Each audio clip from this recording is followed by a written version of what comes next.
আমাদের আজকে বায়োলজির class number 21। ঠিক আছে, আমরা মোটামুটি বায়োলজিতে 60% কমপ্লিট করে ফেলেছি। এরপর হিউম্যান ডিজিজ পড়বো, আর তারপরে আমরা বোটানিতে গিয়ে গাছপালা সম্পর্কে সেলস, টিস্যুজ, এই বিষয়গুলোকে দেখলেই বায়োলজি মোটামুটি কমপ্লিট হয়ে যাবে। নাও, আমাদের কোর টপিক কি চলছিল? আমাদের টপিক চলছিল হচ্ছে স্কেলেটন সিস্টেম।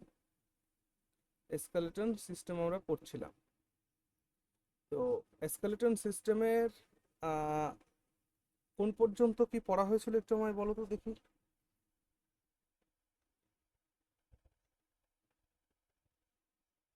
দাদা ওই অ্যাপেন্ডিকুলার বোনস গুলো হয়েছিল। আচ্ছা, মানে আমাদের যে বোনস গুলো যেগুলো থাকে সেগুলো হয়েছিল। তোমরা হ্যাঁ। সবাই একটুখানি গুগল থেকে একটা ছবি ডাউনলোড করে কি দেখে নিয়েছো যে এই বোনগুলো কোথায়, কার কি অবস্থান? হ্যাঁ দাদা, কালকে দেখেছি। বেশ বেশ বেশ, প্রত্যেকেই না এটা একটু দেখে নেবে, তাহলে জিনিসটা ভিজুয়ালাইজ করতে সুবিধা হবে। ওকে, ভেরি গুড। চলো, এরপর আমরা জয়েন্টস আছে আমাদের শরীরে, যে ধরনের জয়েন্টস, সেই জয়েন্টসগুলো সম্পর্কে আলোচনা করব। আমাদের শরীরে মোটামুটি 3 প্রকারের জয়েন্ট আছে। ঠিক আছে, তো সেই 3 প্রকারের জয়েন্টের মধ্যে আবার অনেকগুলো জয়েন্টের মধ্যে সাব জয়েন্টের একটা ভাগ রয়েছে, সেগুলো সম্পর্কে যাব আমরা। তো আগের দিন একটা পার্ট আমরা আলোচনা করছিলাম, দ্যাট ইজ কার্টিলেজ। তো কার্টিলেজ জিনিসটা কি? কার্টিলেজ জিনিসটা হচ্ছে, এটাকে তোমরা অ্যাকচুয়ালি জিগজ্যাগ বোন বলতে পারো। হ্যাঁ, জিগজ্যাগ পার্ট অফ বোন, জিগজ্যাগ পার্ট অফ আ বোন, বোন জয়েন্ট, যেখানে বোন দুটো জয়েন্ট হয়। অ্যাকচুয়ালি ব্যাপারটা কি, এই দেখো, এটা ধরো, এটা হচ্ছে মনে করো বোন এক্স। বোন এক্স এখানে এসছে, এরকম একটা পার্ট আছে। আর এখান থেকে বোন ওয়াই, আর এই বোন ওয়াইও এসে এইখানে এরকম রয়েছে। আর এইখানটায় একটা ব্যাগ রয়েছে। এই ব্যাগের মধ্যে না ফ্লুইড আছে, ফ্লুইড। এই ব্যাগের মধ্যে ফ্লুইড আছে। আমাদের শরীরের যে কোনো জায়গায় আমরা যখন যে কোনো জয়েন্টই আমরা যখন দেখবো না কেন, সেই জয়েন্টের মধ্যে এরকম সিচুয়েশন আছে। এটা ব্যাক গেল, আর এর সঙ্গে এইখানে আর একটা থাকে। এখন আর ক্লাস জয়েন করা সম্ভব নয়, এইখানে থাকে। তো এইটাকে কি বলে বলো তো? এইটাকে বলে হচ্ছে লিগামেন্ট। এটা হচ্ছে লিগামেন্ট। ওকে। আর এই যে যে ব্যাগটা রয়েছে, এই ব্যাগের মধ্যে যে ফ্লুইডটা রয়েছে, সেই ফ্লুইডটাকে বলা হয় সাইনোভিয়াল ফ্লুইড। এই ফ্লুইডটাকে কি বলে? সাইনোভিয়াল, সাইনোভিয়াল ফ্লুইড বলা হয়। সাইনোভিয়াল ফ্লুইড, অর্থাৎ এই সাইনোভিয়াল ফ্লুইড আমাদের জয়েন্টে গ্রিজের মতন কাজ করে। যেমন গ্রিজ কাজ করে, সেই গ্রিজের মতন কাজটা এখানে হয়, অর্থাৎ লুব্রিকেশনের জন্য। আর ধীরে ধীরে যখন আমাদের বয়স বৃদ্ধি পেতে থাকে, তো বয়স বৃদ্ধি পেলে এই সাইনোভিয়াল ফ্লুইডগুলো আস্তে আস্তে শুকিয়ে যেতে থাকে। যার কারণে বয়স্কদের কি হয়, হাঁটুতে, গিটে, বিভিন্ন জায়গায় জয়েন্টসে জয়েন্ট পেইন হয়। ওকে। আর এই যে যে মেমব্রেনটা দেখতে পাচ্ছ, এটাকে বলা হয় সাইনোভিয়াল মেমব্রেন। এটাকে বলা হয় সাইনোভিয়াল মেমব্রেন, অর্থাৎ সাইনোভিয়াল ফ্লুইডকে যে মেমব্রেন ধরে রাখে সেটা হলো সাইনোভিয়াল মেমব্রেন। ঠিক। তাহলে বোন এক্স আর বোন ওয়াই যেখানে সে জুড়ছে, দুটো হাড় কিন্তু সরাসরি একে অপরের সঙ্গে টাচ করা অবস্থায় থাকে না। এই যে মাঝের যে ফাঁকা জায়গাটা দেখতে পাচ্ছ, জিগজ্যাগ বোন, এই জিগজ্যাগ বোনগুলোই হচ্ছে কার্টিলেজ। এই জিগজ্যাগ বোনগুলোই হচ্ছে কার্টিলেজ। ওকে। অর্থাৎ কার্টিলেজ অ্যাকচুয়ালি শক অ্যাবজর্ভারের কাজ করে, যাতে দুটো হাড় সরাসরি এসে আঘাতপ্রাপ্ত যাতে না হয়, এবং একটা বোন থেকে আরেকটা বোনকে যাতে প্রেশারটাকে ট্রান্সফার করা যায়। কিচ্ছু করার নেই, এখনো ক্লাস জয়েন করা সম্ভব নয়। কি বলছিলাম? বোন থেকে মনে করো বোন এক্স থেকে বোন ওয়াইতে কি হবে না, প্রেশার ট্রান্সফার হবে। তাহলে সেই প্রেশার ট্রান্সফার হওয়ার জন্য এই কার্টিলেজ কাজ করে এখানে। হ্যাঁ, আর সাইনোভিয়াল ফ্লুইড একটা লুব্রিকেন্ট হিসেবে কাজ করে। হুম। এটা কি করে, যাতে এই কার্টিলেজ দুটোর মধ্যে, অর্থাৎ এই এক্স হাড় আর ওয়াই হাড়ের মধ্যে যাতে কোনো ধরনের ফ্রিকশন না তৈরি হয়, কোনো ধরনের ঘর্ষণ যাতে না হয়, সেই জন্য এটা কাজ করে। ওকে। আমার আর সব থেকে গুরুত্বপূর্ণ কথা, সাইনোভিয়াল মেমব্রেনই হচ্ছে আমাদের যে কোনো বোনের যে জয়েন্ট আছে, সেই বোন জয়েন্টকে রক্ষা করার দায়িত্বই কিন্তু এই সাইনোভিয়াল মেমব্রেনের। ওকে। কার্টিলেজ একটা শক অ্যাবজর্বারের কাজ করে বললাম। যে কোনো বোন জয়েন্টে পাওয়া যায়। আচ্ছা, এখানে একটা পয়েন্ট আমি তোমাদেরকে বলি, রিমেম্বারিং পয়েন্ট, সেটা হচ্ছে আমরা যখন আঙুল ফোটাই, আমরা আঙুল ফোটাই না, হাতের আঙুল, মাঝে মাঝে কারো অভ্যাস থাকে, এই যে আমিও ফোটাচ্ছি এখন, এখন শব্দ পাচ্ছ, চটচট করে শব্দ হয় না? এটা কেন হয় বলতে পারো?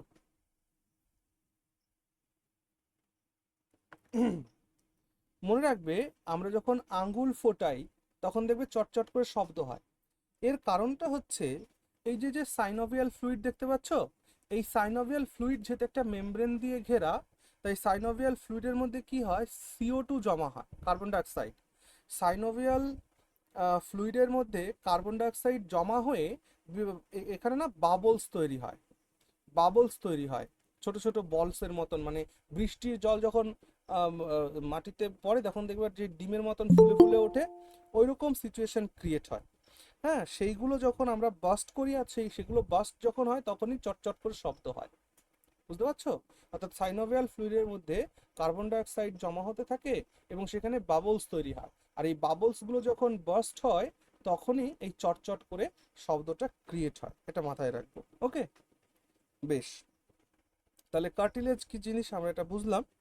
এবার খাতার মধ্যে তোমরা হেডিং লাগাবে, দ্যাট ইজ টাইপস অফ বোন জয়েন্টস। সো এটা মুছে দিই। হ্যাঁ দাদা। ওকে,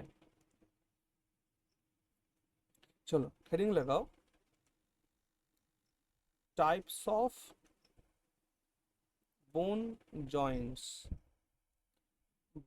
বোন জয়েন্টসের টাইপস, কত প্রকারের বোন জয়েন্টস রয়েছে। ওকে, তো দেখো, 3 ধরনের বোন জয়েন্টস আমরা পাই। লিখো, দেয়ার আর 3 টাইপস অফ বোন জয়েন্টস। বোন জয়েন্টসের 3টি প্রকার আছে। ওকে, নাম্বার 1, সেটাকে বলা হয় perfect joint. Perfect perfect joint, বা এই পারফেক্ট জয়েন্টকে আমরা আরেকটা নামেও বলতে পারি, যেখানে সাইনোভিয়াল মেমব্রেন দিয়ে জয়েন্টটা থাকে। Synovial membrane, synovial membrane joint, বা সাইনোভিয়াল জয়েন্টও বলতে পারো। এক মিনিট দাঁড়াও, সাইনোভিয়াল মেমব্রেন লেখার দরকার নেই, লিখো সাইনোভিয়াল জয়েন্ট। যেখানে সাইনোভিয়াল দ্বারা জয়েন্ট থাকে সেই জয়েন্টটাকে আমরা বলি পারফেক্ট জয়েন্ট। ঠিক আছে? এবার এই সাইনোভিয়াল জয়েন্টও 5 প্রকারের হয়, অর্থাৎ এই সাইনোভিয়াল জয়েন্ট কোথায় কোথায় থাকে আমরা সেগুলো একটুখানি দেখে নেব। ওকে, চলো তাহলে একটা কি বললাম, বললাম যে আমাদের সারা শরীরে 3 প্রকারের বোন জয়েন্টস আমরা দেখতে পাই। তো প্রথমটা আলোচনা হচ্ছে পারফেক্ট জয়েন্ট, বা এই পারফেক্ট জয়েন্টের আরেকটা নাম হচ্ছে সাইনোভিয়াল জয়েন্ট, যেখানে সাইনোভিয়াল ফ্লুইড দিয়ে জয়েন্ট করা থাকে। ওকে, তার মধ্যে প্রথম জয়েন্টটা, আচ্ছা এখানে একটা পয়েন্ট লেখো যে 5 প্রকারের সাইনোভিয়াল জয়েন্টস হয়। দেখো, there are 5 types of synovial joint. Synovial জয়েন্টসের 5টি প্রকার আছে। কি কি? এ দাগ দিয়ে লেখো, বল সকেট জয়েন্ট, এটাকে একটাকে বলা হয় বল and socket joint. Ball and socket joint আমরা কোথায় দেখতে পাই? অ্যাকচুয়ালি বল জয়েন্ট সকেট যেখানে থাকে সেখান থেকে এভরি ডাইরেকশনে মুভমেন্ট হয়। আমরা যদি হিপ জয়েন্টের কথা বলি, বা আমাদের যে শোল্ডারের জয়েন্ট রয়েছে, অর্থাৎ হাত এবং পা যেখানে জয়েন্ট হয়েছে না, এই জয়েন্টটাকে বলা হয় বল সকেট জয়েন্ট। আমাদের হাতটা যেমন একটা সকেটের মধ্যে ঢুকে গেছে, পাটাও তেমনি হিপ জয়েন্টের মাধ্যমে সকেটের মধ্যে ঢুকে আছে। তাহলে লিখে রাখো, পরীক্ষায় প্রশ্ন জিজ্ঞেস করা হয় কিন্তু যে বল অ্যান্ড সকেট জয়েন্ট কোথায় দেখতে পাওয়া যায়। তাহলে এটা কি জিনিস আগে সেটা লেখো। লেখো যে দিস জয়েন্ট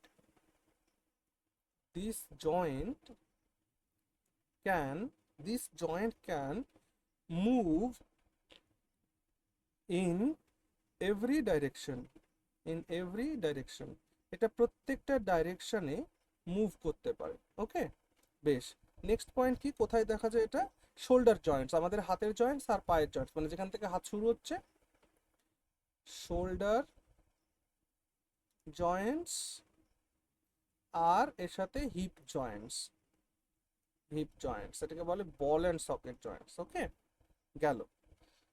বি দাগ দিয়ে লেখো, একটাকে বলা হয় hinge joint. Hinge joint. Hinge joint মানে কি? মানে অ্যাকচুয়ালি হিঞ্জ জয়েন্ট মানে কবজি, যেটাকে আমরা কবজি বলি, হাতের কবজি থাকে না, রিস্ট যেখানে থাকে, এইখানটাতেও না যেটা হয়, মানে অ্যাকচুয়ালি কবজি বলাটা ঠিক নয়, কবজা বলতে পারো বাংলায়। তোমরা কেউ কবজা চেনো? কবজা হ্যাঁ দাদা, কোথায় থাকে বলো দেখি? ওই দরজার মধ্যে। দরজার। দরজাতে থাকে। আচ্ছা, কবজা জয়েন্ট যেখানে হয় সেখানে ডাইরেকশন, এভরি এভরি সাইডে ডাইরেকশন হয় কি? না, একটা শুধুমাত্র একটা সাইডে জয়েন্ট হয়, তাই না? অর্থাৎ আমাদের কনুইতে যে জয়েন্ট আছে, খেয়াল করে দেখো, কনুই একটা পাশে এই জয়েন্টটাকে মুভ করা যায়। আঙ্গুলগুলো দেখো, একটা পাশে জয়েন্ট করা যায়। পায়ের আঙ্গুলগুলো দেখো, নি জয়েন্টটাকে দেখো, হাঁটু জয়েন্ট, এইগুলোকে বলা হয় হিঞ্জ জয়েন্ট, অর্থাৎ কবজা। কবজি নয়, কবজা। অর্থাৎ পয়েন্ট লেখো যে this joint can move, this joint can move in only one direction. শুধুমাত্র একটা দিকেই এটার মুভমেন্ট হবে। হ্যাঁ, তাহলে সেটা কোথায় কোথায় হবে? সেটা হবে হচ্ছে নি জয়েন্টে। নি জয়েন্ট, হাঁটুর যে জয়েন্ট সেখানে হবে। এলবো জয়েন্ট, এলবো জয়েন্টে হবে। তারপর তোমার ফ্যালেঞ্জিস জয়েন্ট যেটা রয়েছে, ফ্যালেঞ্জিস কোথায় থাকে বলো দেখি? ফ্যালেঞ্জিস আর আঙ্গুলে থাকে, ফিঙ্গার্স। ফিঙ্গার্স জয়েন্টস যেগুলো রয়েছে, এই সমস্ত জায়গায় হিঞ্জ জয়েন্ট আছে। লিখে নিয়েছো, নোট করে নিয়েছো?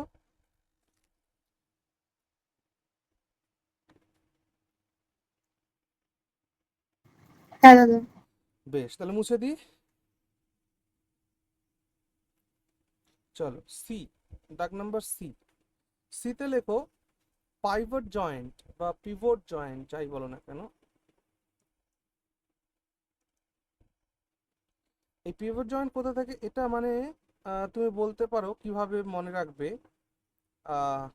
অ্যাকচুয়ালি এটা মুভমেন্ট করতে সাহায্য করে, অর্থাৎ ডাইনে বায়ে মুভ করতে সাহায্য করে। মানে এটাকে তুমি খুঁটি হিসাবে ভাবতে পারো, খুঁটি, খুঁটি বা খাম্বা। চড়ক দেখেছো? চড়ক, চড়ক দেখেছো? চড়কের যে গাছটা থাকে, সেই গাছটার সঙ্গে এদিক ওদিকে গাছটার উপরে যেটা লাগানো থাকে, যেখানে যে বাঁশ লাগানো থাকে, দুপাশে দুজন মানুষ থাকে, ঝুলতে থাকে। তো ওই যে বাঁশ, যে চড়কের গাছ, তার মাথায় যে জয়েন্ট, সেটাকে পিভট জয়েন্ট বলে। অর্থাৎ খুঁটি বা খাম্বার সাথে যে জয়েন্টটা থাকে, অর্থাৎ এটা মুভমেন্ট করতে হেল্প করে। দেখো, this joint helps in movement, helps in movement. এটা মুভমেন্টে হেল্প করে। কোথায় থাকে পিভট জয়েন্ট? সেটা থাকে আমাদের গলা, আমাদের মাথার যে জয়েন্টটা না, মাথাকে আমরা বাঁদিকে ডান দিকে নিতে পারছি, আবার চাইলে দেখো গোল গোল করে মাথাটাকে ঘোরাতেও পারছি। তাহলে এটা লেখো নেক জয়েন্টস। নেক জয়েন্ট, গলাতে যে জয়েন্টটা আছে, হ্যাঁ, অর্থাৎ এটাকে বলতে পারো নেক জয়েন্ট বা vertebral joint. Vertebral joint, vertebral joint. ঠিক আছে, গলা, মাথাটা যেটা রয়েছে। দাদা, এটা রিস্টেও হতে পারে না? রিস্টও তো ঘোরে এভরি ডাইরেকশনে। হ্যাঁ, এবার রিস্টের ক্ষেত্রে দেখো, রিস্টের ক্ষেত্রে তো আমরা আগেরটা লিখলাম হিঞ্জ জয়েন্ট। রিস্টের ক্ষেত্রে, সরি, রিস্টের ক্ষেত্রে আমরা আসছি। ঠিক আছে, রিস্টের ক্ষেত্রে ঠিক বলেছো, রিস্টের ক্ষেত্রে হয়, কিন্তু রিস্টের ক্ষেত্রে যে জয়েন্টগুলো হয়, ওইখানে না অনেকগুলো বোনস থাকে, ওইটাকে গ্লাইডিং জয়েন্ট বলে। গ্লাইড করা যায়, গ্লাইডিং জয়েন্টস বলে এটাকে রিস্টের জন্য, কবজিতে। অর্থাৎ যেখানে রেডিয়াস, আলনা আর কার্পেল বোনের জয়েন্ট হয়, বুঝতে পারছো? হ্যাঁ দাদা। ওইটাকে বলে গ্লাইডিং জয়েন্ট। আসলে তাহলে পাইভট জয়েন্টটা খুব ইম্পর্টেন্ট। কেন? পাইভট জয়েন্টটা, এই হচ্ছে আমাদের ব্রেন, আর এই হচ্ছে আমাদের ভার্টিব্রাল। এবার এই দুটোকে, এই যে এই জায়গাটা জয়েন্টটাকে বলা হয় হচ্ছে পাইভট জয়েন্ট বলা হয় এটাকে। কারণ এই জায়গাটাই ব্রেনটা এদিকে এদিকে মুভমেন্ট হবে এই যে জয়েন্ট থেকে। চলো ডি, ডি দাগে যে জয়েন্টটা আছে সেটাকে লেখো saddle joint, saddle joint. Now what is saddle joint?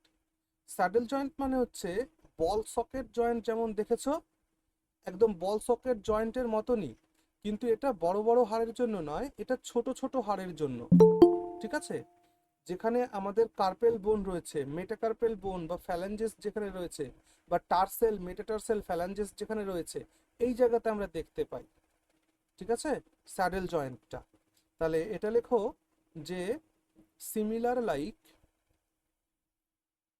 Similar like ball and socket joints, ball and socket joint, ball and socket joint এর মতন similar, but for a smaller bones, but for a smaller bones, ছোট ছোট বোনসের জন্য। Example কি? যেমন found in, লেখো found in কোথায়? আমরা যদি হাতের ক্ষেত্রে বলি, হাতের ক্ষেত্রে বললে বলবো যে carpal bones, carpal bones plus metacarpal, metacarpal plus phalanges, এই জায়গাগুলোতে, ফ্যালেঞ্জেস এই জায়গাগুলোতে আমরা দেখতে পাই। অর পায়ের ক্ষেত্রে আমরা দেখতে পাই টার্সেল, মেটাটার্সেল, মেটাটার্সেল আর হচ্ছে ফ্যালেঞ্জেস। অর্থাৎ আমাদের কবজির ওপরে, হ্যাঁ, বা আঙুলের মধ্যেও আছে। দেখো একটা আঙুলকে এদিক ওদিকে চারিদিকেই মুভমেন্ট করতে পারছো, গোল গোল ঘোরাতে পারছো, বল অ্যান্ড সকেট জয়েন্টের মতন, বাট ছোট ছোট হাড়ের জন্য। কার্পেল মেটাকার্পেল ফ্যালেঞ্জেস, টার্সেল মেটাটার্সেল ফ্যালেঞ্জেস, হাত আর পা দুটো জায়গাতে। ওকে, এরপর আসো 5 নম্বর জয়েন্ট ই। আচ্ছা, এটা মুছে দিই তাহলে। হ্যাঁ দাদা। ওকে, এবার হচ্ছে ই। ইতে যে জয়েন্টটা রয়েছে সেটা হচ্ছে তোমার gliding joint. Gliding, gliding joint. Gliding joint কোথায় আছে? গ্লাইডিং জয়েন্ট আছে অ্যাকচুয়ালি, এই জয়েন্ট কি করে, একটার থেকে আরেকটাতে স্লিপ করে যায় আর কি। ঠিক আছে, লেখো in this joint bones slips, bones slip one to another, bone slip one to another, একটা থেকে আরেকটাতে স্লিপ করে যায়। এটা খেয়াল করবে যখন রেডিয়াস আর আলনার কাজ হচ্ছে, যখন তুমি হাত ঘোরাচ্ছ, দেখো তো, আমি এক কাজ করো, রিস্টটাকে একটুখানি ঘোরাও তো, শুধু রিস্টটাকে গোল গোল করে ঘোরাও, দেখো তো কট কট করে একটা শব্দ পাচ্ছ কিনা, বা ভেতরে ফিল করতে পারছো কিনা, ঘোরাও। হ্যাঁ দাদা। হ্যাঁ দাদা। একটা ফিল পাচ্ছ তো যে একটা জায়গা থেকে আরেকটা জায়গায় স্লিপ করছে বোনস? হ্যাঁ হ্যাঁ। হ্যাঁ, তাহলে এই যে এইটা হচ্ছে গ্লাইডিং জয়েন্ট, যেখানে রেডিয়াস আর আলনা আর কার্পেল এই দুটো একটা জায়গা থেকে আরেকটা জায়গায় মুভ করে, স্লিপ করে। আচ্ছা, লিখে রাখো found in between, found in between radius আর radius, radius plus ulna, plus sign দিয়ে লিখি এইখানে, রেডিয়াস প্লাস আলনা অ্যান্ড এটা হচ্ছে কার্পেল বোনস এখানে। হ্যাঁ, অর্থাৎ কবজি আমরা বাংলায় লিখবো যে রিস্ট, রিস্টে যে সিচুয়েশনটা হয় সেটা। ওকে, গেল। এরপর আমরা বলেছিলাম কি যে আমাদের শরীরে 3 প্রকারের জয়েন্ট পাওয়া যায়। তা পারফেক্ট জয়েন্ট ছিল প্রথম প্রকার, পারফেক্ট জয়েন্ট আবার 5 প্রকার: ball socket joint, hinge joint, pivot joint, saddle joint, gliding joint হলো। এবার 2 নম্বর হবে, 2 নম্বর, 2 নম্বরে লেখো imperfect joint, imperfect joint. Imperfect জয়েন্টকে আর একটা নামও দেওয়া হয়, এটাকে বলা হয় কার্টিলেজিয়াস জয়েন্ট। কার্টি, যেখানে শুধুমাত্র কার্টিলেজ দ্বারা জয়েন্ট আছে, কার্টিলেজিয়াস জয়েন্ট, কার্টিলেজিয়াস জয়েন্টস। ওকে, এগুলো কোথায় পাওয়া যায়? মানে এই জয়েন্টগুলোতে কোনো সাইনোভিয়াল ফ্লুইড থাকে না, ঠিক আছে? লেখো যে in this joint, synovial fluid is not present। এই সমস্ত জয়েন্টে সাইনোভিয়াল ফ্লুইড থাকে না। হ্যাঁ, এখানে শুধুমাত্র কার্টিলেজ থাকে। Here only cartilage is found. এখানে শুধু কার্টিলেজ ফাউন্ড পাওয়া যায়। এটা আমাদের কোথায় থাকতে পারে? রিবস, রিবসের যে জয়েন্ট, সেই রিবসের জয়েন্টে আমরা এটা দেখতে পাই, ঠিক আছে? চলো এবার 3 নাম্বার জয়েন্ট আমরা দেখব। 3 নাম্বার জয়েন্ট, সেটা কি? ফাইব্রাস জয়েন্ট বা ইমমুভেবল জয়েন্ট। ওকে, লেখো ফাইব্রাস জয়েন্ট, বা এটাকেই বলা হয়ে থাকে ইমমুভেবল, ইমমুভেবল জয়েন্ট, যে জয়েন্টটা মুভ করা যায় না। গেল, অর্থাৎ এখানে কোনো মুভমেন্ট হবে না। In this joint there is no movement. এখানে কোনো মুভমেন্ট নেই, এখানে কোনো মুভমেন্ট হবে না। কোথায় আছে তাহলে এটা? ফাউন্ড ইন স্কাল, আমাদের মস্তিষ্কের যে হাড়, সেই স্কাল বোন জয়েন্টস গুলো, যেখানে কোনো মুভমেন্ট হয় না, স্কাল বোন জয়েন্টস। হ্যাঁ, বা আমাদের যে চোয়াল, হ্যাঁ জ, সেই চোয়ালের জয়েন্টসেও কিন্তু আমরা এই ধরনের এই ফাইব্রাস জয়েন্ট বা ইমুভেবল জয়েন্ট দেখতে পাই। ওকে,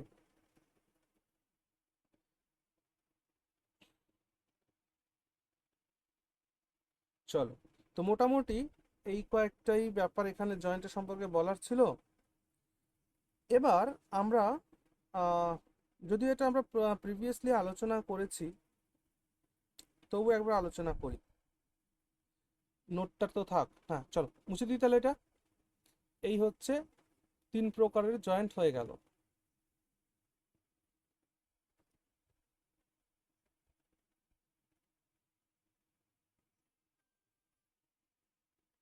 যাবো নেক্সট পার্টে। দেখো হ্যাঁ হয়েছে? দাদা। হ্যাঁ বলো। ঠিক আছে। হুম, হ্যাঁ হ্যাঁ হ্যাঁ হ্যাঁ পড়াচ্ছি, বলো।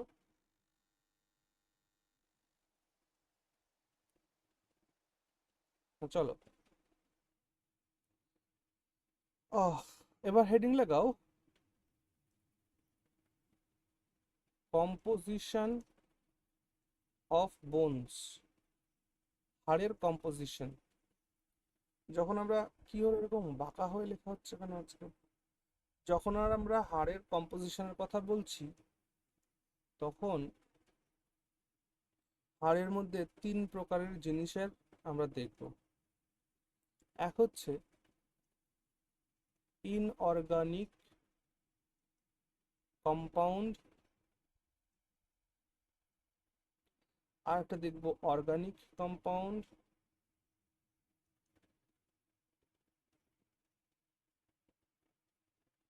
হয়েছে? আর 3 নম্বরে আমরা দেখব ওয়াটার। এই হচ্ছে হাড়ের কম্পোনেন্টস।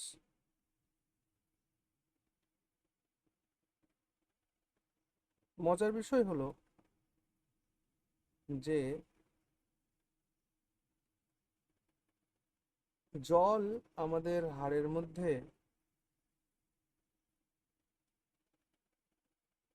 কত পার্সেন্ট থাকে বলে মনে হয়? 50%। মাথায় রেখো, ওয়াটার প্রেজেন্টস আপ টু, লেখো water presents up to 50% to bone. Okay, এর কাজটা কি? এর কাজ হচ্ছে হাড়ের ফর্মেশন হওয়া। হাড়ের মধ্যে জল থাকে, হাড়ের জলটা এই জন্যই থাকে যাতে হাড়টা ফর্ম হতে পারে, বড় হতে পারে, বা কোথাও ভেঙে গেলে সেখানে আবার নতুন করে হাড়ের জয়েন্ট তৈরি হবে, অর্থাৎ অস্টিওজেনেসিস প্রসেস হবে। অস্টিওজেনেসিস প্রসেসের মাধ্যমে হাড়ের বৃদ্ধি হয় বা হাড়ের গ্রোথ হয় বা হাড়ের ডেভেলপমেন্ট হয়। তাই লিখে রাখো যে helps in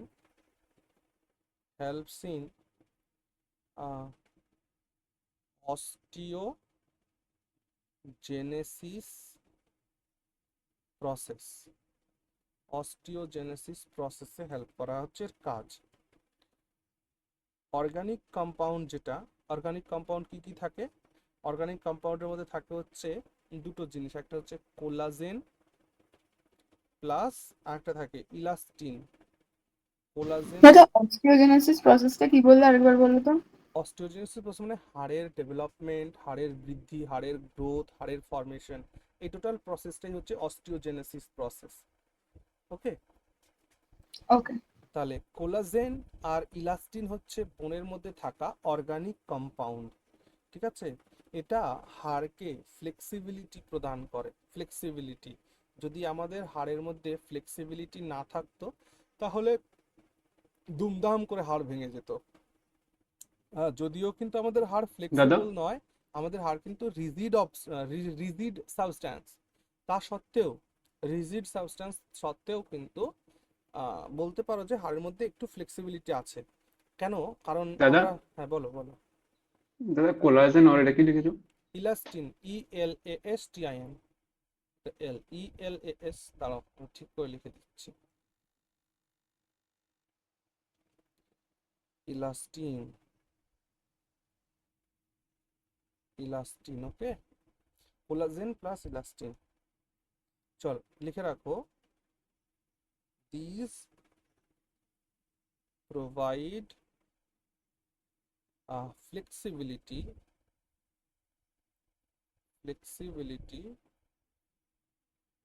to the bones. এটা বোনসকে ফ্লেক্সিবিলিটি প্রোভাইড করে।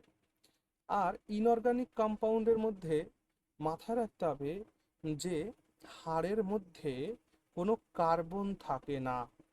বুঝেছো? হাড়ের মধ্যে কোনো প্রকার কার্বন থাকে না। লিখে রাখো, হ্যাভিং নো কার্বন। হাড়ের মধ্যে কোনো কার্বন থাকে না। তারপর হাড়ের মধ্যে তাহলে কি থাকে? লেখো হ্যাভিং, ইনঅর্গানিক কম্পাউন্ডস এর মধ্যে লেখো হ্যাভিং, হাড়ের মধ্যে থাকে মূল উপাদান ক্যালসিয়াম থাকে, ক্যালসিয়াম থাকে, আর কি থাকে? ফসফরাস থাকে, ফসফরাস ফসফরাস থাকে। আর এটা কি করে? হাড়ের ফর্মেশনে হেল্প করে। দ্যাট দে, না কমা লেখো, they help in formation of bones. আর এরা বোনসের ফর্মেশনে হেল্প করে। ওকে, আর আমি একটু আগেই বললাম যে বোনের ফর্মেশনটাকে কি বলা হয়? The formation of bone is called, the formation of bone is called কি? এই প্রসেসটার নাম অস্টিওজেনেসিস। অস্টিওজেনেসিস, ওকে। এবার আর একটা জিনিসও আছে, দেখো ক্যালসিয়াম আর ফসফেট যেহেতু থাকে, এখান থেকে ডাইরেক্ট একটা কোশ্চেন এসেছিল, এই জন্য আমি লিখে দিচ্ছি। লেখো, এইভাবেই প্রশ্নটা জিজ্ঞেস করা হয়েছিল, মেড আপ অফ বোনস আর made up of tricalcium phosphate.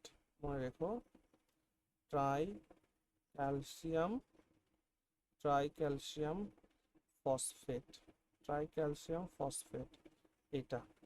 এই প্রশ্নটা জিজ্ঞেস করা হয়েছিল, বোনস কি দিয়ে তৈরি? অপশানে এটা ছিল ট্রাইক্যালসিয়াম ফসফেট। আর এই ট্রাইক্যালসিয়াম ফসফেট এটা বোনকে স্ট্রেংথ প্রদান করে, বা বলতে পারো যে ইনঅর্গানিক কম্পাউন্ডসগুলোর কাজ কি?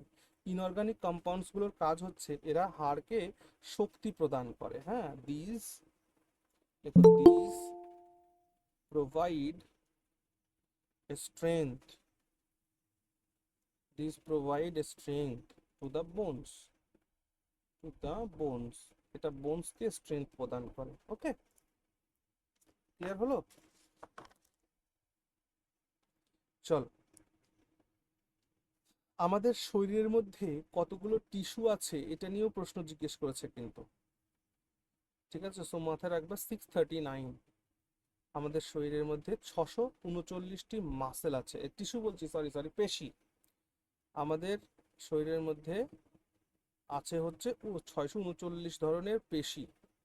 আর পেশি কি দিয়ে তৈরি হয় বলো তো? পেশি তৈরি হয় মায়োসিন আর অ্যাক্টিন, এই দুটো প্রোটিন দিয়ে তৈরি হয়। মায়োসিন নামক প্রোটিন আর অ্যাক্টিন নামক প্রোটিন দিয়ে তৈরি হয়। ওকে, তো এটুকু নোট হয়েছে, তারপর আমি লিখিয়ে দিচ্ছি। হ্যাঁ দাদু। বেশ, ভেরি গুড। চলো, হ্যাঁ, তাহলে কি বলছিলাম যেন, কি বলছিলাম, মাসেলের কথা বলছিলাম। আচ্ছা, মাসেলস, মাসেলস হচ্ছে তৈরি হয় দুটো জিনিস দিয়ে, দুটো প্রোটিন দিয়ে। প্রোটিনের পরীক্ষা জিজ্ঞেস করে, একটা হচ্ছে মায়োসিন প্রোটিন, আর একটা হচ্ছে কি বললাম যেন, মায়োসিন প্রোটিন আর মায়োসিন, হ্যাঁ, actin actin, yes, actin protein, actin protein, myosin protein আর অ্যাক্টিন প্রোটিন, এইটা দিয়ে কিন্তু মাসেল তৈরি হয়। মাসেলের মধ্যে এই দুই ধরনের প্রোটিন থাকে, এটার মানে এই। আচ্ছা, number of muscles, number of muscles in human body, human বডিতে মাসেলের সংখ্যা 639, 639 গেল। এবার আমরা দেখব যে connective tissue related to bones, connective tissue, connective tissue, connective tissue বোনসের ক্ষেত্রে দুটোই আছে। কি কি বলতে পারো? একটা আছে হলো লিগামেন্ট, আর একটা আছে হলো টেন্ডন, একটা লিগামেন্ট একটা টেন্ডন। ওকে, সো লিগামেন্ট, এটা কি? এটা বোনের সঙ্গে বোনকে জয়েন্ট করে। It joints, it joints the, it joints bone to bone, এমন ভাবে লিখে রাখি, বোন প্লাস বোন, এটা বোনের সঙ্গে বোনকে জয়েন করে। আর টেন্ডনের কাজ হচ্ছে বোনের সঙ্গে মাসেলের জয়েন করে। It joints bone two muscle, বোন টু মাসেলস। ওকে, গেল। লিগামেন্ট কি দিয়ে তৈরি হয়? পড়েছি আমরা এগুলো কিন্তু, মেড আপ অফ কোলাজেন। আর টেন্ডন কি দিয়ে তৈরি হয়? ইলাস্টিন। পড়েছি না এটা আমরা? হ্যাঁ দাদা। লিগামেন্টের রং কেমন? Yellow in colour. আর টেন্ডনের রং কেমন? White in colour, white in colour. এই টেন্ডন দেখার সৌভাগ্য আমার একটু হয়েছে। আমাদের একটা ভাইয়ের অ্যাক্সিডেন্ট হয়ে ওর পায়ের পাতাটা না কেটে গেছিল, আর তখন এই পায়ের পাতার উপর থেকে ওর দুটো টেন্ডন ছিঁড়ে গিয়েছিল।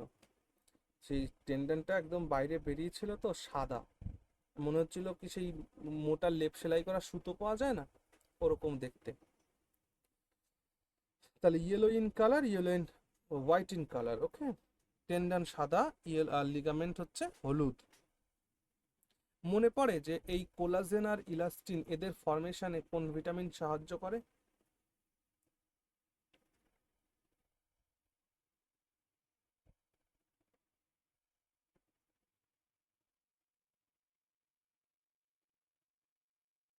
মনে আছে? যে ভিটামিন আমাদের ক্ষত সারাতেও সাহায্য করে, যে ভিটামিনের রাসায়নিক নাম ascorbic acid. Vitamin C. C. সেই ইয়ের মতন হয়ে গেল, সেই দাদাগিরির মতন। হ্যাঁ, একটা একটা করে বলতে বলতে নিশ্চিত রূপে পারা যাবে, একদমই তাই। তাহলে আলাদা করে এটা নোট করার দরকার নেই, জাস্ট এটা মনে রাখবো যে কোলাজেন আর ইলাস্টিন এই দুটো তৈরি করার জন্য ভিটামিন সি হেল্প করে, এই জন্য ভিটামিন সি এর একটা নাম দেওয়া হয়েছিল, সেটা মনে পড়ছে? ভিটামিন সি কে একটা নাম দেওয়া হয়েছিল।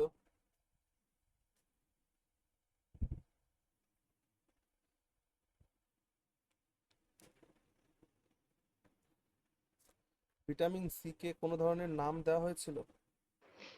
Binding substance. Very good, vitamin C কে বলা হয়েছিল বাইন্ডিং সাবস্ট্যান্স, কারণ এটা যেহেতু বাইন্ড করা জিনিস, অর্থাৎ কোলাজেন লিগামেন্ট আর টেন্ডনের তৈরিতে কাজ করে। হ্যাঁ, ভেরি গুড, মনে আছে তার মানে।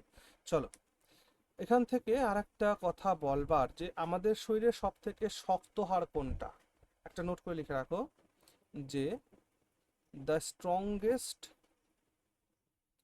স্ট্রংগেস্ট বোন, সব থেকে শক্ত হাড়, সব থেকে শক্ত হাড় হচ্ছে আমাদের চোয়ালে যেটা থাকে, ম্যান্ডিবল ম্যান্ডিবল বোন।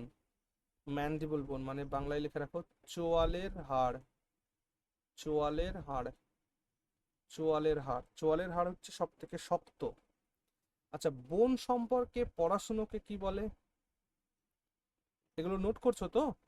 ইম্পর্টেন্ট কিন্তু। স্ট্রংগেস্ট, আচ্ছা বলো দেখি, দ্য সফটেস্ট বোন, সফটেস্ট, দ্য সফটেস্ট, স্টেপিস। হ্যাঁ, সফটেস্ট বোন হচ্ছে স্টেপিস। সফটেস্ট বোন স্টেপিস ফাউন্ড ইন কানের মধ্যে ইয়ার। ইয়ার, পাওয়া যায়। ইয়ার ওকে, ভেরি গুড। চলো, তারপরে কয়েকটা পয়েন্ট লেখো। যেমন আমরা যদি বলি যে বোন নিয়ে যারা পড়াশুনো করে, স্টাডি অফ বোন, স্টাডি অফ বোন, হসপিটালে গেলেই দেখতে পাবা, অস্টিওলজি, OSTEOLOGY, স্টাডি অফ বোন, বোন সম্পর্কে পড়াশুনো অস্টিওলজি। আর এর যে রিলেটেড ডক্টরস, হ্যাঁ, এর যে ডক্টরস, চিকিৎসক যারা আছে, ডক্টর অফ বোন, বোন যে চিকিৎসা করে তাকে বলা হয় অর্থোপেডিক। Orthopaedic, orthopaedic. আচ্ছা, আর্থারাইটিস বলে একটা রোগ আছে হাড়ের, সেটা একটু বলে দিই, তাহলে এটা মুছে দিলাম। হ্যাঁ, হ্যাঁ দাদা। ওকে। আমরা যখন বোন ডিজিজের কথা বলছি, বোন ডিজিজ, তো বোন ডিজিজে আমরা আলোচনা করব হচ্ছে একটাই রোগ, আর্থরাইটিস। আর্থরাইটিস, তো আর্থরাইটিস রোগটা তিন ধরনের আর্থরাইটিস আছে। তিন ধরনের, কয় ধরনের? তিন ধরনের, এক দুই তিন, তিন ধরনের আর্থরাইটিস আছে। প্রথমটাকে বলা হয় হচ্ছে rheumatoid arthritis. Rheumatoid arthritis, arthritis. আর একটা হচ্ছে গাউট আর্থরাইটিস, গাউট বা গাঠিয়া যেটাকে বলে, গাউট আর্থরাইটিস। আর একটা হচ্ছে অস্টিও আর্থরাইটিস, অস্টিও আর্থরাইটিস। এই হচ্ছে তিন প্রকারের আর্থরাইটিস আছে। রিউমেটয়েড আর্থরাইটিসকে আমরা কি বলি বলতো? রিউমেটয়েড আর্থরাইটিসকে আমরা বলি বাত ব্যথা, বাত, বাত বলি। এই রিউমেটয়েড আর্থরাইটিস কি হয়? যখন আমাদের বোনসের মধ্যে যে সাইনোভিয়াল ফ্লুইডগুলো থাকে না, সেই সাইনোভিয়াল ফ্লুইডগুলো যখন কমে যায়, হ্যাঁ, অর্থাৎ সাইনোভিয়াল ফ্লুইডগুলো যখন ডিক্রিজ করে, কমে যায়, তখন আর্থরাইটিস হয়। অথবা যখন এই সাইনোভিয়াল মেমব্রেন সোয়েল হয়, synovial membrane swelling, synovial membrane যখন ফুলে যায় না, বা সাইনোভিয়াল ফ্লুইড যখন কমে যায়, তখন এই রিউমেটয়েড আর্থারাইটিস হয়, বাত রোগ হয়। মনে রেখো, এই রিউমেটয়েড আর্থারাইটিসকে ট্রিটমেন্ট করা যায়, এটা ট্রিটেবল। কিভাবে? যদি ইনজেকশনের মাধ্যমে আমরা সাইনোভিয়াল ফ্লুইড যদি ওইখানে ইনজেক্ট করতে পারি, তাহলে এই প্রবলেম দূর হয়, এটা একটা প্রসেস। আবার কিছু মেডিকেশনের ফলেও সাইনোভিয়াল ফ্লুইড পূর্বের অবস্থায় ফিরে আসে, বা এই সাইনোভিয়াল মেমব্রেন যখন সোয়েলিং হয় সেই জায়গাতেও কিন্তু ট্রিটমেন্ট করা সম্ভব। কিন্তু যেখানে অস্টিও আর্থারাইটিসের বক্তব্য, আর অস্টিও আর্থারাইটিস কিন্তু মানে সারানো যায় না। কেন? কারণ হাড় যখন ক্ষয় হয়ে যায়, হাড় ক্ষয় হয়ে গেলে অ্যাকচুয়ালি দেখো, হাড় তো ক্ষয় হয় না, ক্ষয় হয়টা কি বলো দেখি। এই যে দেখো, সাধারণ ভাষায় বলা হয় হাড় ক্ষয় রোগ, কিন্তু অ্যাকচুয়ালি হাড়টা ক্ষয় হয় না, ক্ষয় হয়টা কি, কার্টিলেজ। ক্ষয় হয় কি, কার্টিলেজ। কার্টিলেজের ক্ষয় হয়ে যাওয়ার ফলে অস্টিও আর্থারাইটিসটা হয়। তাহলে লিখো এটা, caused by CAUSED, হ্যাঁ, caused by degeneration of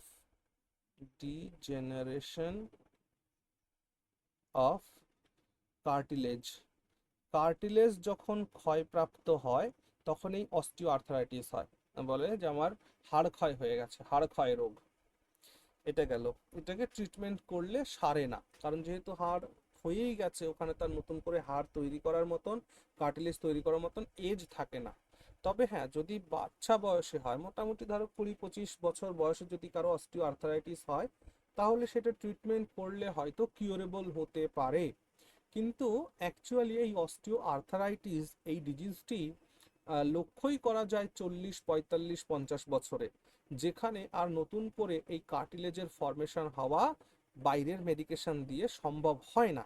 তখন ডাক্তারবাবুরা কি করেন, নি ট্রান্সপ্লান্টের মতন সাজেশন দেন যে আপনাদের এখন হাঁটু প্রতিস্থাপন করতে হবে।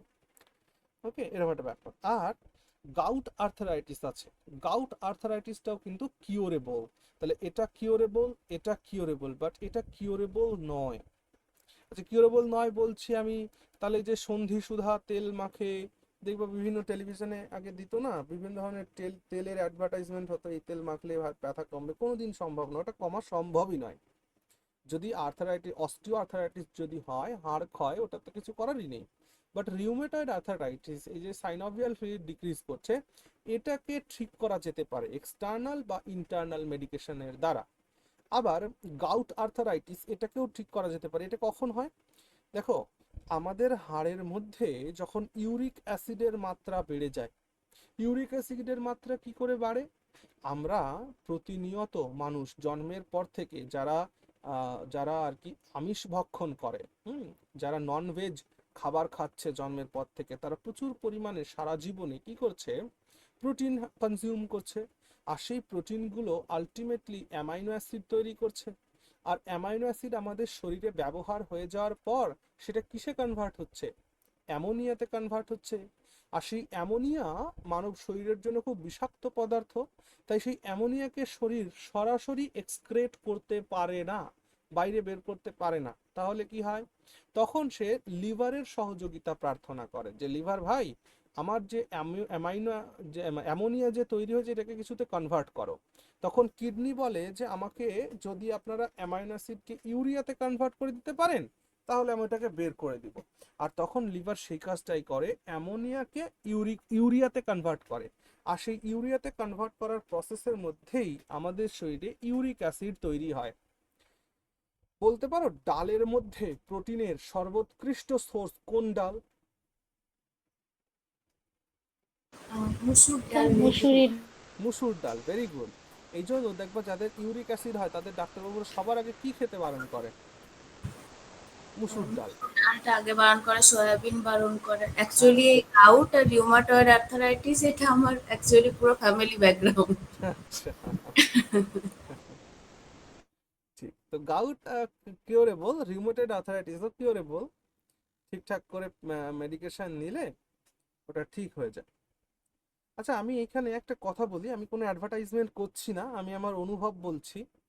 এই রিউমেটয়েড আর্থারাইটিস আর গাউটের জন্য না, পতঞ্জলির যে প্রোডাক্টগুলো আছে, ওই ওই ডাক্তারবাবুকে যদি দেখি এটা ইউজ করা যায়, তাহলে কিন্তু ভালো ফল পাওয়া যায়। সো এবং ওই ওষুধগুলোর এমনিতে যা দেখেছি, মানে অ্যালোপ্যাথিতে সত্যি এগুলোর দিয়ে কিছু হয় না, উল্টো ওর সাইড এফেক্টটা প্রচুর বেশি। হুম, তার থেকে আয়ুর্বেদ অ্যান্ড হোমিওপ্যাথি, এটাই হ্যাঁ, এটাই যা। ঠিক। এবার হোমিওপ্যাথিতে কি হয় বলতো, একটা বয়সে গিয়ে হোমিওপ্যাথিটা মানে ডেইলি ডোজে চালানোটা ঠিক নয়, কারণ হোমিওপ্যাথির মধ্যে আলটিমেটলি সেই অ্যালকোহলটাই দৈনিক দৈনিক একটু একটু একটু করে যাচ্ছে। সো হোমিওপ্যাথি মেডিসিনটা অন্তত 6 মাস ঠিক আছে, কিন্তু 6 বছর এটা খাওয়া কিন্তু খুব রিস্কি। এই জন্য আমি অনেককেই দেখেছি এই রিউমেটয়েড আর্থারাইটিস বা গাউটস থেকে কিন্তু 100% কিওর তারা, শুধুমাত্র যোগ ব্যায়াম আর এই ইয়ে করে। সো তোমাদের বাড়ি কোথায়? পুরুলিয়াতে দাদা। পুরুলিয়া। পুরুলিয়াতে পতঞ্জলি স্টোরস আছে? পুরুলিয়াতে মানে এমনি সেখানে ডাক্তার বিশেষ এরকম ভাবে কেউ বসে না পতঞ্জলি স্টোর গুলোতে, জাস্ট ও ওষুধ পাওয়া যায়। তো আমরা এবার ওটাই ঠিক করেছি, অনেক হয়েছে, এবার যদি মানে খুবই বাড়াবাড়ি পড়ছে, আমার মায়ের অ্যাকচুয়ালি আমার মা রিউমাটয়েড আর্থারাইটিস, হুম। তো ওই ফলিক অ্যাসিড হ্যান ত্যান এই সমস্ত অ্যালোপ্যাথিতে দেয় যাতে কিডনিটা পুরোপুরি ড্যামেজ হ্যাঁ হচ্ছে হ্যাঁ ভেতরে হ্যাঁ ভেতরে। হ্যাঁ হ্যাঁ। তো আমরা ঠিক করেছি এবার কিছু যদি খুব বাড়াবাড়ি হয় আমরা ডিরেক্ট পতঞ্জলি চলে যাবো। তোমরা ওটাই করবে, হ্যাঁ। দরকার পড়লে একটা দিন তুমি কলকাতাতে একটুখানি খোঁজ নাও, দেখো ওখানে আসে কিনা। আর না হলে তোমার তো পুরুলিয়া অনেকটা দূর, আমাদের এখানে যেমন নদিয়াতে, নদিয়ার রানাঘাট নাম শুনেছো? হ্যাঁ দাদা, শুনেছি। রানাঘাটে পতঞ্জলি স্টোর্স আছে খুব বড়। ওখানে আমাদের এই আয়ুর্বেদিক ডাক্তারবাবু বসেন, হ্যাঁ, পাশ করা আর কি ডাক্তার, হসপিটালের ডাক্তার আমাদের এখানে। তো কলকাতাতে স্যার অ্যাভেলেবেল আছে, আপনি পতঞ্জলি বাদ দিয়ে আপনি অন্যান্য আয়ুর্বেদিক ডক্টরও আছে, হ্যাঁ, বুঝেছেন? সেটাই সেটাই মানে কলকাতা পতঞ্জলি প্রোডাক্টটাকে আমি একটু বেশি বিশ্বাস করি, কারণ আমি দেখেছি তো রোগটা সারতে এই না না, জন্যই। আমিও বিশ্বাসী, আমি অনেক ক্ষেত্রেই ওটা ইউজ করি, অনেক বিশ্বাসী আমি, মানে বেশ কিছু আমার ভালো হয়েছে। হ্যাঁ, বলো আমার বলো। বাড়ি কলকাতার দিকে, তো ওই ওই জন্যই বললাম স্যার। হুম হুম। আচ্ছা, হ্যাঁ আছে। সেটা হতেই পারে, ডাক্তার দেখিয়ে নেওয়া যেতে পারে যেভাবে যার খুশি, যেখানে অ্যাভেলেবেল থাকে। হ্যাঁ, কিন্তু এটা অ্যাকচুয়ালি করতে এই পারে। রোগগুলো মানে খুবই খারাপ রোগের মধ্যে পড়ে, সত্যি কথা বলতে। হুম। তাহলে আমরা আলোচনা করছিলাম যে গাউট আর্থারাইটিস কি করে হয়, যখন আমাদের শরীরে না বোন জয়েন্টস এর মধ্যে যখন ইউরিক অ্যাসিডের মাত্রাটা বেড়ে যায়। লেখো, excessive excessive presence of uric acid in বোন জয়েন্টস। ইউরিক অ্যাসিড ইন বোন জয়েন্টস, হাড়ের জয়েন্টস গুলোতে ইউরিক অ্যাসিডটা বেড়ে গেলে গাউট হয়, এটা হয় আর কি। ব্যাস, গেল। এই হচ্ছে আমাদের হাড়ের রোগ, হাড় সম্পর্কে এটুকুনি আমাদের আলোচনা করার ছিল। আহ, এরপর আমাদের যে নতুন চ্যাপ্টারটা শুরু হবে, the chapter is called sensory organs. Sensory organs আমরা পড়ব। সো আমি একটা কাজ করি, আমি আজকে ক্লাসটা এখানে শেষ করি, যেহেতু ক্লাসটা আগে একটু আগিয়ে নিয়ে এসেছি। আমি একটুখানি বেরোবো ওই জন্য। সো আজকে এখানে শেষ করলাম, হ্যাঁ। নেক্সট চ্যাপ্টার যেটা হবে সেটা হচ্ছে সেন্সরি অর্গানস। আর আমি আজকে চেষ্টা করছি আজকে রাত্রের মধ্যে ওই নোটটা প্রোভাইড করার হিস্ট্রির। বাকি কালকে তোমাদের কোনো ক্লাস আছে, ম্যাথ বা কিছু, ইংলিশ দিনের বেলা? না, কাল তো কিছু নেই সেটা। আচ্ছা, ঠিক আছে। তাহলে নেক্সট ক্লাসে দেখা হবে আবার। ভালো থেকো সবাই, গুড নাইট।